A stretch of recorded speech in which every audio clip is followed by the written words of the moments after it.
আচ্ছা, এটা কি পিঠা নাকি স্ন্যাক্স? আপনারা পিঠাও বলতে পারেন, স্ন্যাক্সও বলতে পারেন। আসসালামু আলাইকুম viewers, welcome back to my miracle kitchen.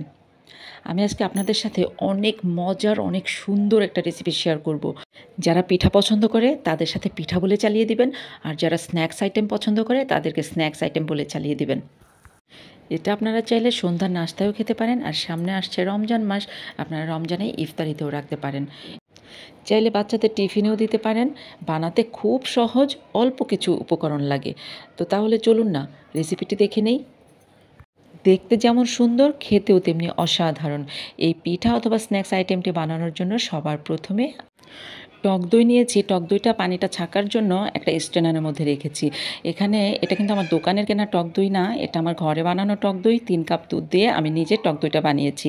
সেই টক দই এখানে প্রায় 1.5 কাপের মতন টক দই আছে এখন পানিটা ছাকার পরে। তো পানিটা আমি ছাকার জন্য প্রায় 2-2.5 ঘন্টা আগে একটা স্ট্রেনারের মধ্যে রেখে দিয়েছিলাম। তো পানিটা খুব সুন্দর করে ঝরে গেছে, এখন একদম শুকনো শুকনো অবস্থায় আছে। তারপর এই টক দইয়ের মধ্যে আমি এখানে দিয়ে দিলাম টেবিল চামচ দিয়ে ভর্তি ভর্তি করে 2 টেবিল চামচ গুঁড়া দুধ। টক দইয়ের সাথে গুঁড়া দুধগুলো চামচ দিয়ে এভাবে নেড়ে চেড়ে একটু ভালোভাবে মিশিয়ে নিতে হবে। ওলটপালট করে খুব ভালোভাবে মেশানো হয়ে গেলে তখন এর মধ্যে দিয়ে দিতে হবে 2 টেবিল চামচ ভর্তি করে কনডেন্সড মিল্ক। আপনারা ইচ্ছে করলে কিন্তু টক দইয়ের পরিবর্তে মিষ্টি দই নিতে পারেন, তখন কিন্তু আর কনডেন্সড মিল্ক লাগবে না। আর টক দইয়ের টেস্টটাই একরকম হবে, আর মিষ্টি দইয়ের টেস্টটাই আরেক রকম হবে। আমার কাছে মনে হয় টক দই দিয়ে করলেই এই পিঠাটা বা এই স্ন্যাক্সটা বেশি মজা লাগে। তারপর হ্যান্ড হুইক্স দিয়ে টক দই, গুঁড়া দুধ আর কনডেন্সড মিল্ক এগুলো খুব ভালোভাবে একটু মিশিয়ে নিতে হবে। তো অল্প কিছুক্ষণ নেড়ে চেড়ে নিলেই দইয়ের মিশ্রণটা একদম রেডি হয়ে গেছে। এখন চলে যাব আমি পরবর্তী ধাপে। তো এই ধাপের জন্য আমি টক দইয়ের বাটিটা এক পাশে রেখে দিলাম, আর একটা বাটিতে আমি অনেকগুলো ব্রেড স্লাইস নিলাম। ব্রেডের স্লাইস এখানে মনে হয় 10 পিস আছে, তো সেগুলো নিয়ে নিলাম। আর তারপর একটা ট্রে নিলাম, আর একটা বাটিতে এখানে অল্প একটু পানি নিয়ে নিলাম, আর 1 পিস ব্রেড নিলাম সেই ট্রেটার উপরে। তো এই 1 পিস ব্রেড আমি এখন একটা গ্লাস নিব, এই গ্লাসটা দিয়ে এভাবে করে কেটে নিব। আপনারা আপনাদের পছন্দ অনুযায়ী যে কোনো কিছু দিয়ে এভাবে কেটে নিতে পারেন। তো ব্রেডটার যেইটুকু পর্যন্ত কাটা যায় ঠিক মাপের সেইটুকু নিলেই কাটতে সুবিধা। তো এভাবে করে কেটে নিব। আর ব্রেডের এই অংশটা কিন্তু টুপ করে আবার ময়লার ঝুড়িতে ফেলে দিবেন না। এটা দিয়ে কিন্তু অন্য কাজ আছে, এটা দিয়ে অনেক কিছু করা যাবে। তো আমি করব কি, এগুলো দিয়ে আমি ব্রেড ক্রাম্ব বানিয়ে রেখে দিব। তো বিভিন্ন ধরনের স্ন্যাক্স আইটেম বানাতে কিন্তু ব্রেড ক্রাম্বের অনেক প্রয়োজন হয়, এই জন্য ব্রেড ক্রাম্বগুলো সংরক্ষণ করে রাখবো। তো এইদিকে আমি যে ব্রেড থেকে মাঝখানের গোল অংশটা কেটে নিলাম, এটাকে আমি রুটি বানানোর বেলুন দিয়ে এভাবে বেলে একদম পাতলা করে নিব। একইভাবে সবগুলো ব্রেড আমি গ্লাস দিয়ে কেটে আর বেলুন দিয়ে বেলে এভাবে করে নিয়েছি। এখন হাতটাকে পানির মধ্যে একটুখানি ভিজিয়ে এই যে কেটে রাখা যে ব্রেডগুলো আছে ব্রেডের উপরে এভাবে প্রেস করতে হবে। জাস্ট হালকা একটুখানি ভেজাতে হবে, অনেক বেশি কিন্তু পানি দেওয়া যাবে না।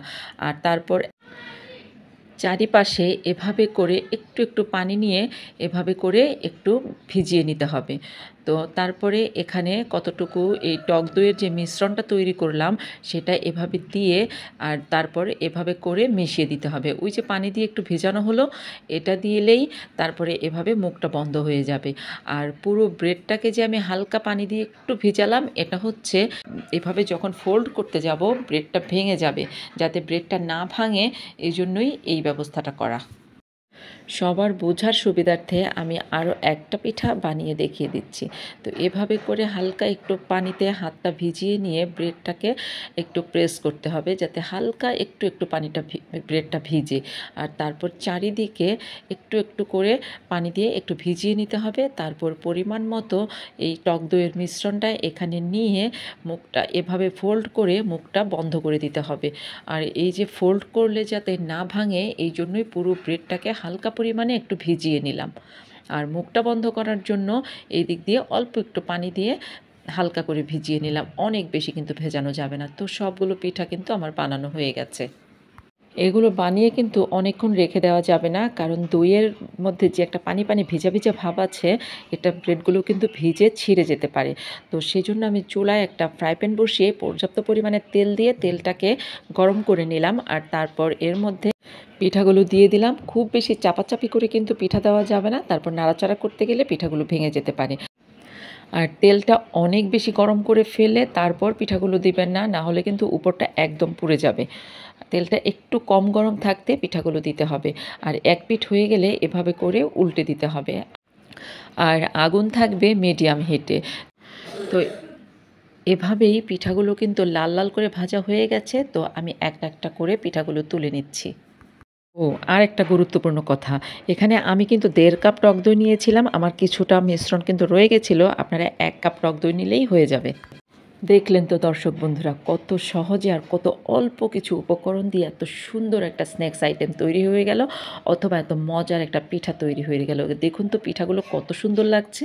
এটার কিন্তু একটা নাম আছে, অনেক সুন্দর, দই পুলি। আমরা যে পুলি পিঠা বানাই ঠিক পুলির মতো দেখতে, আর এটা দই দিয়ে করা, এজন্য এর নাম হচ্ছে দই পুলি।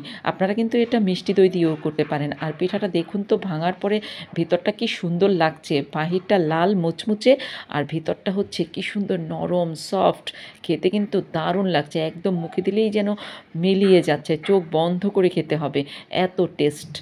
আমার আজকের দই পুলি রেসিপিটি যদি আপনাদের কাছে ভালো লেগে থাকে তাহলে আমার চ্যানেলটি সাবস্ক্রাইব করে রাখতে পারেন পরবর্তীতে আরও সুন্দর সুন্দর মজার মজার রেসিপি পাওয়ার জন্য। তো আজকের মতো আমার ভিডিওটি এখানেই শেষ করছি। আবার দেখা হবে আপনাদের সাথে নতুন কোনো রেসিপি নিয়ে, নতুন কোনো ভিডিওতে। ততদিন আপনারা ভালো থাকবেন, সুস্থ থাকবেন, মিরাকেল কিচেনের সাথেই থাকবেন। আল্লাহ হাফেজ।